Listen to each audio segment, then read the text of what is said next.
刀片式防撞钢梁你们可能见过了，因为我前几天刚刚发过。但是刀片式底盘后备箱，你们有没有见过？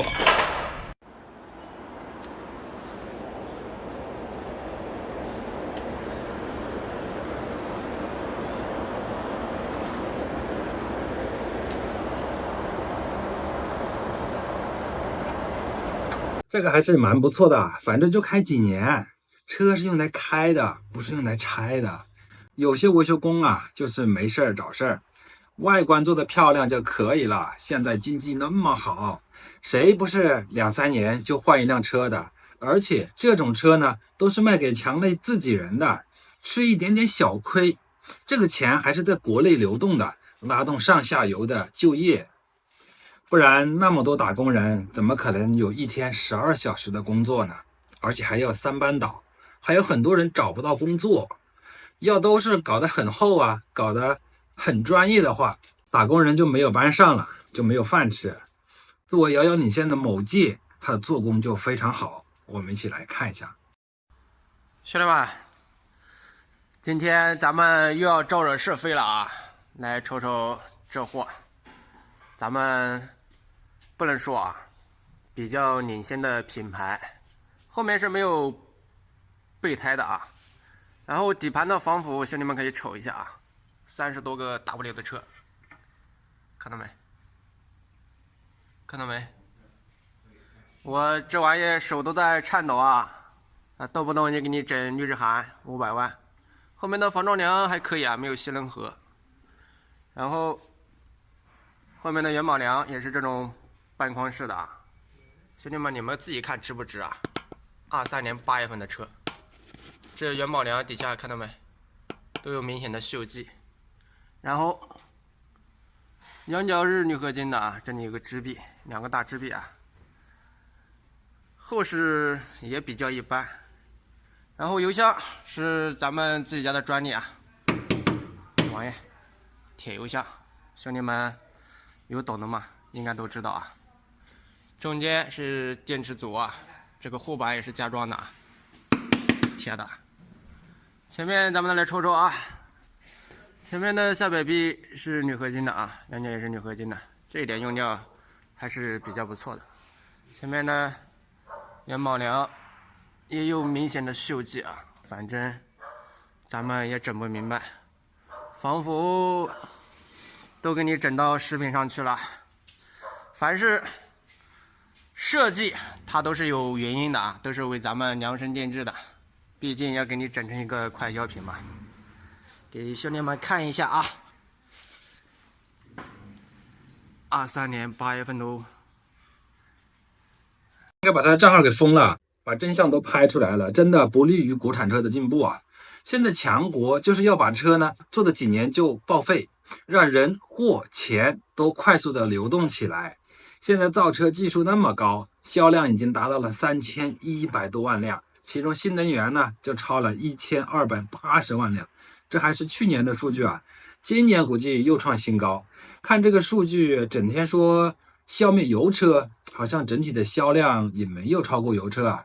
这个不管了，反正现在就是产能过剩，生产出一辆，国家呢就会用你买车的钱给你补一点点补贴，也在加码，各地呢政府也在主动补贴，就是为了让你买，看的是情意绵绵，实际一台车里面有50%的税，贴你10%也有的赚啊。主要是呢你要买，如果你不买的话，那就不行了，后面还有很多措施等着你呢。买了之后呢，就要面临全国执行最严的交规啊。1个月你经常跑的话，怎么的都得消费个几百块。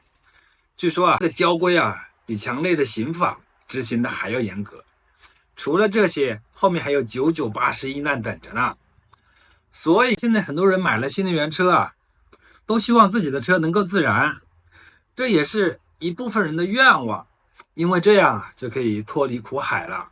就像影片中这个车主你看他笑得多开心，刚来的真是刚刚好，终于可以走全损了，把这个比亚迪给消灭掉。而且呢，全程都有摄像头，跟拍，整个过程呢都被完美的拍下来了，也不怕保险公司和车企在后面跟你扯皮。下一辆车啊，国家还是有补贴的，精彩继续啊！很多网友都表示恭喜他了。到这里感觉有点奇怪啊，但是呢也说得通，只是呢有幸运儿就有倒霉蛋儿。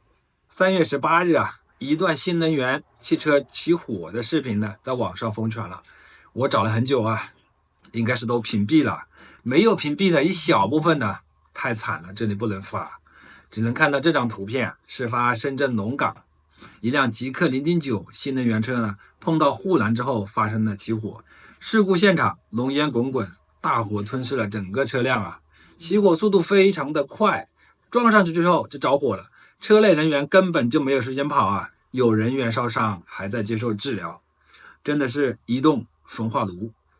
这个车还不便宜的，还是一个 MPV 啊，这款车最高售价呢高达78.9万，而且烧的这辆还真的是最高的那款光辉电动4驱版啊，主打的呢就是一个安全，不知道里面的31个雅马哈的高级喇叭还能不能保修，支不支持换新的呢？我查的时候还发现呢，这辆车的2驱版本就在今天啊，已经在香港开卖了，售价65万港币。看来香港也切实得到了大陆的福利啊，仅仅比大陆版本呢贵了17万而已啊。供应商已经上门围堵哪吒汽车了，没错，就是光 logo 设计就花了5个亿 ，CEO 工资1年3000万的公司哪吒汽车。据媒体报道，哪吒汽车昨天开始已经在解散全部的研发团队，离职赔偿 N+1， 赔偿日是5月30号。但是赔偿真能拿到吗？其实去年10月份，哪吒就已经全员降薪50%了，而去年离职的员工到现在赔偿还没有拿到。就在哪吒汽车陷入降薪、裁员、工厂停产的风波时，可是 CEO 却在国外做医美。没错，就是哪吒汽车 CEO 张勇。自从去年10月份张勇更新完他的最后一条微博之后，人就消失了。结果呢是去国外整容去了，你说有多离谱？不过年薪3000万，可能确实钱多的没地儿花吧。根据哪吒汽车财报，2023年 CEO 张勇的年薪是3099.4万元。是的，你没听错，哪吒汽车最早成立于2014年，当时还叫合众新能源，创始人方运舟，安徽桐城人，曾经是奇瑞汽车的元老级人物，尹同跃的左膀右臂呀，在汽车圈名气响当当。但是合众早期人马都是技术出身，没人懂营销，于是曾经在奇瑞和北汽担任营销总经理的张勇变成了天选之人。但是北汽的风格大家也都清楚，于是呢，张勇先是发挥营销特长，在2018年6月1日儿童节这天把名字改成了哪吒，然后通过网约车渠道把哪吒的销量做了起来，呈现出一派欣欣向荣的景象，这就吸引了外行人周鸿祎老板的关注，决定投资29亿成为哪吒的第2大股东。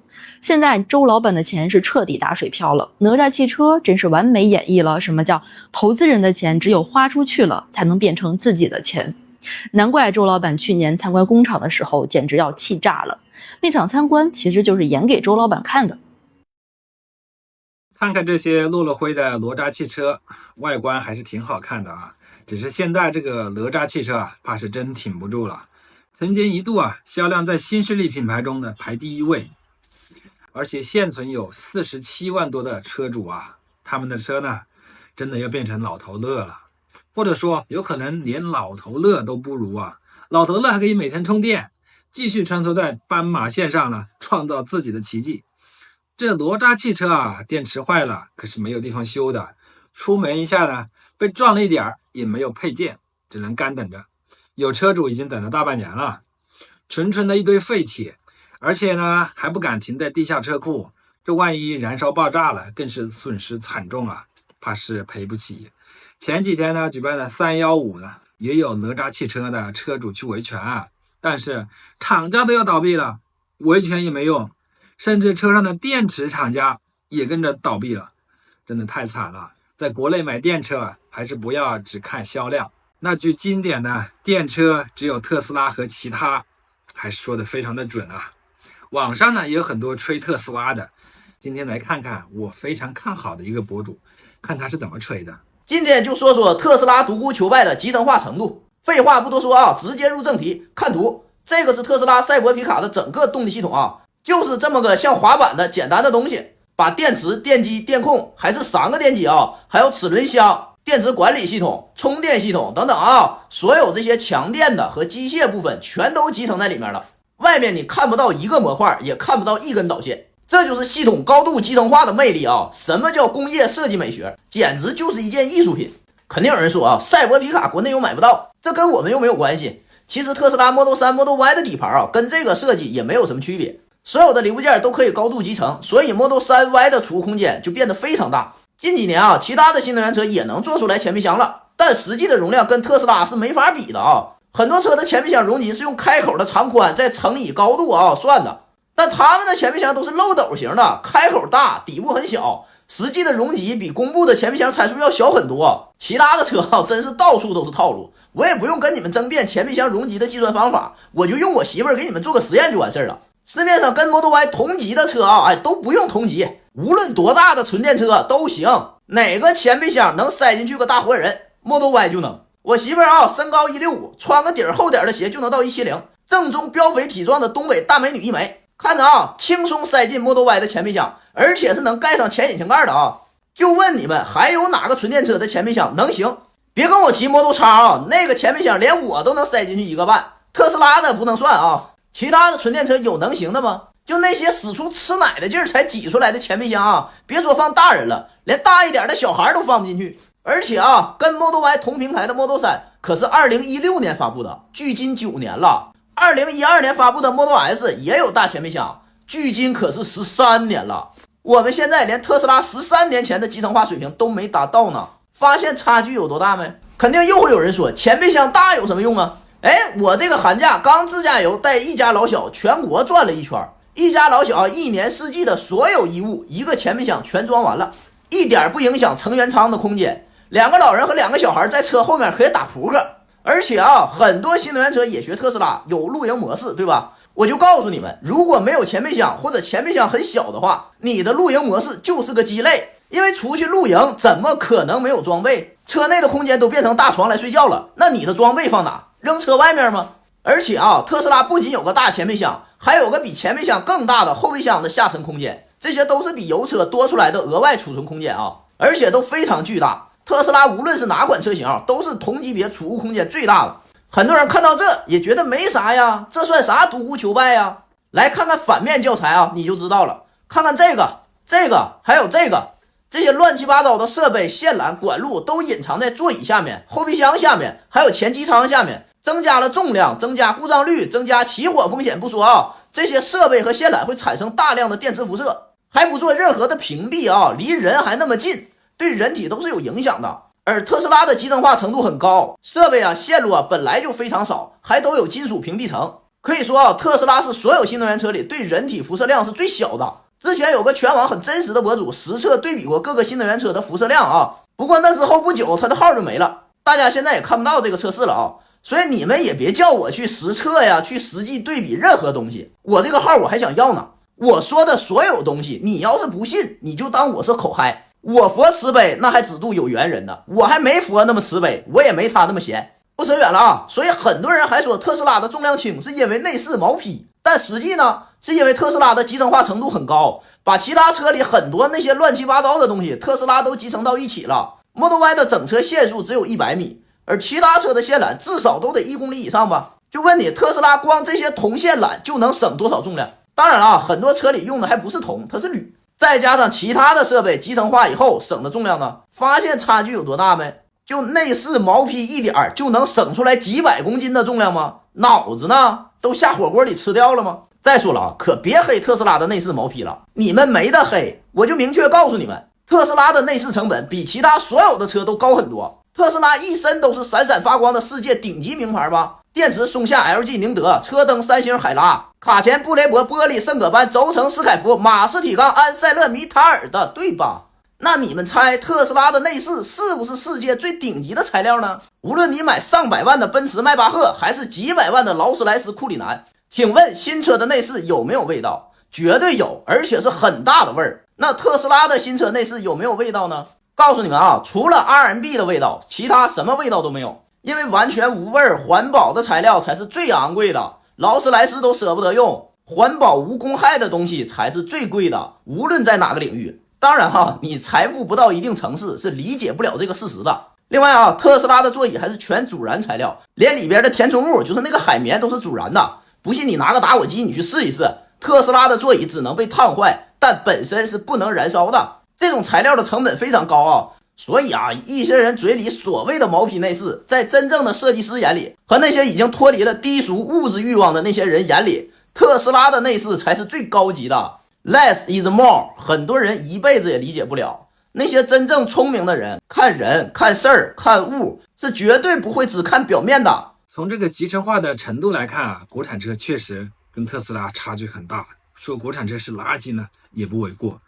这你说下啊，我这么一个小频道啊，还有很多明显翻墙出来的朋友啊，确实惊到我了，因为你们发的是简体字嘛。有一个人今天上午说啊，不要再说比亚迪了，比亚迪会人肉搜索，真的非常的搞笑啊。我聊的这些比亚迪的问题，像自燃、失速，你们自己稍微搜一下，就有大把的新闻出来。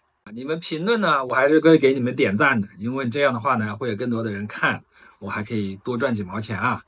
但是呢，我要提醒啊，翻墙有风险，下一句你们应该都知道了。好了，今天的影片就到这里，谢谢观看，拜拜。我操，完蛋了，撞人了！哎，撞这么远！哎，不，小伙，你没事吧？你没事吧？不用着急，不用着急，我那个殡仪馆的车马上就到了，等一下就拉你去火化。3万赔点钱就行了。啊，手机拿了。这么大方？